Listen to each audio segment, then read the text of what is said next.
Okay, let's get started.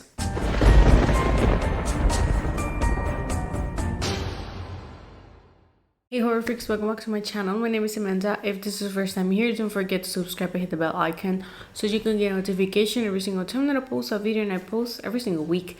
As you can see from the title, today's video is going to be my full review with spoilers of Crimes of the Future. That is the latest David Cronenberg film, and it's his return to the horror genre since 1999. So it's been almost 23 years. Now, as always, all my reviews are with spoilers. If you don't want them just to see if this was worth it or not, in the description box down below, you're going to find my spoiler-free review because I like to give you guys the two options. Given that little talk and disclaimer ahead, let's get into the video. Now, if this is your first time here in my channel, just a few things. I live in Puerto Rico, meaning that sometimes my reviews can take a little bit to come since not every single film comes out at the same time as the US, and that was the situation with Crimes of the Future, so this is why it took me a while to watch it, but here we are. Now, if you watched my recap video of the films that were coming this month, probably remember that I said how excited I was for this film. But things definitely took a different direction after watching the film. Now, the film follows that in an unspecified future, the disastrous effects of pollution and climate change have compelled the creation of significant advances in biotechnology, including the invention of machines and analog computers that can directly interface and control body functions. Now, the protagonist is called Soul Tense, and basically what he has is what is called an accelerated evolution system. Basically, he's able to create new organs inside of him, but this syndrome leaves him in constant pain. So, of course, although we live in a world without pain and even like disease and infections, of course, some people have some struggles, and some people have even developed the eating of plastic. But him, he even needs like assistance with a chair in order to eat. So, of course, he's not having a good time. Basically, on the film, he is an artist with his partner, and they perform like live surgeries where she's taking out the new organs, and that's like the fun and the thing here, and that's even having a new kind of sex. Like they're looking for pleasure and pain in other stuff. So, the thin line between pleasure and pain. This is why we have BDSM and that type of stuff. So my way to seeing it is that they use that type of human desire and behavior that it's looking pleasure and pain. Sometimes they can be equally, and not having it right now. We need as humans other things to focus and to find the pleasure and the pain. So we found in this type of surgeries, we have a man that has a lot of ears and cosmetic surgeries and that type of stuff. That bizarre, hella bizarre, let me tell you. But to give the brief summary of the film, he's approached by some scientists that they want to use him as an experiment in order to develop new cells, and of course to the evolution and to help. But of course, he at the end backs out. But it's kind of too late because they are trying to make people to develop the plastic eating thing. Like more people get into that. At the end of the film, basically, although he backed out and he's returning to his normal life, normal of course, he ends eating plastic.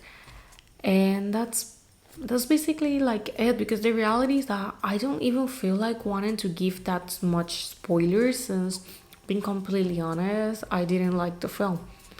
I feel like this film is made for a very specific audience and I wasn't part of it. I feel like the film had way too many hype. I kind of blame myself a little bit just because I was expecting a lot because of the trailer, and also was David Cronenberg and he was returning after many years. And also I think that in general the concept is a type of concept that you can expect a lot from it. I know that there's people that love this film, and if you were, great for you. But in my case, I didn't enjoy this film as much as I thought.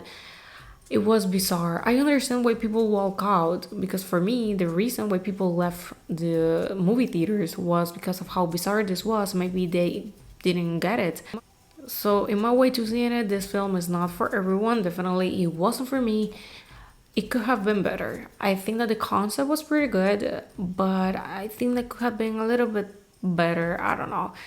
Just this wasn't the film for me. I feel a little bit disappointed. This film, I had the same experience with Men.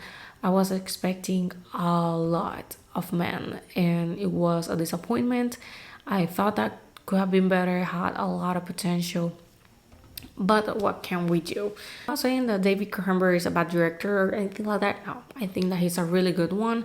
I liked The Fly and other of his work, but I don't think that this one was it. And it has happened before to me with other directors. It's the same with James Wan and Malignant. I didn't like Malignant. Didn't feel like the film was for me, but I love his work. One of my favorites is That Silence. I love the film. It's the same with even Guillermo del Toro. I love Guillermo del Toro, but I don't like his best film, Shape of Water, that won the Oscar for Best Picture. I didn't like that film, and that doesn't mean that I don't like him as a director. It's just I didn't like the film, and I think that when it comes to Cronenberg, this is the case. I didn't like Crimes of the Future as much as I thought that I was going to. I don't think that I will ever rewatch it. I mean, the acting was decent, nothing too memorable. The visually, it was okay. Nothing, in my opinion, nothing too impressive. I was expecting a little bit more. Like I said, the body horror wasn't nothing too exaggerated. For me, it was okay, or maybe it's just because I have seen way more body horror. I don't know. For me, it felt like something was missing. I don't know. I feel like it was a missing piece on this puzzle that the film was, and also it leaves you with way more questions than answers. And I don't know if that was the purpose of if I just didn't get it. Maybe that could have been.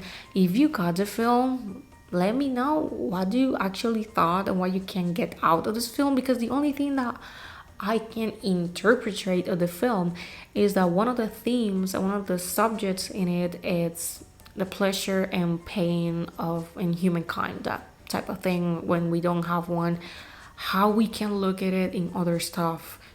That's the only thing that comes to mind to me. So this one I will give it, this one is hard, maybe a 6 out of 10 and a 3 out of 5, because the reality is that I wouldn't give it that such a low rating, because I don't think that is that bad, but it wasn't the film for me. And by the month, the only one that I was really expecting was this one and The Black Phone that is coming next week. That one I know that is going to be good. I know that for sure. I don't think that will disappoint me, and if it does, I'm gonna cry, because that one looks hell good. I think that it's not going to happen like with Crimes of the Future, where it had good reviews from the critics, but the audience, that didn't like it. It's the type of film where the critics love it and the audience hate it. It happens, and sometimes can be vice versa. But in this case, I am part of the group that didn't enjoy Crimes of the Future as much. But well, at least I give you my review. I know that there were some people that were expecting, maybe this wasn't what you were expecting from me. I'm sorry, but of course, as always, I'm being honest, I'm being transparent here.